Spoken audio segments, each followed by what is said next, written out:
ज्या टायमाला देव मेंढ्या घेऊन आला गिरणार नदीला आणि बालूच्या नौका म्हणले आम्ही तुझं जेवण घेऊन येऊन पाठीमागू.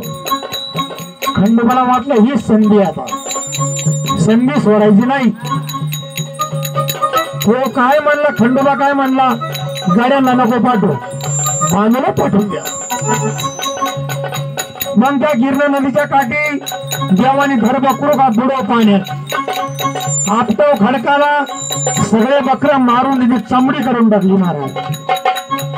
आणि हसत बसलाय गिरणा नदीला. मग तेवढ्यामध्ये काय झालं महाराज, बानू म्हणली नौकराला म्हणली भाकरी घेऊन जा. बानूचे नौकर आले बघा भोजन घेऊन, आले भोजन घेऊन, आले भोजन घेऊन, आले बघा भोजन घेऊन, भोजन घेऊन, आले बघा भोजन घेऊन, आले बानूचे नौकर आले बघा भोजन घेऊन, आले भोजन घेऊन, आले भोजन घेऊन, आले बघा भोजन घेऊन. मग बानूचे नौकर भोजन घेऊन आल्याच्या नंतर त्यांनी पाहिलं,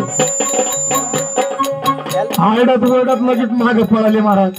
बानूबाई बानूबाई बानूबाई बानूबाई म्हणे त्या म्हाताऱ्याने सगळ्यांनी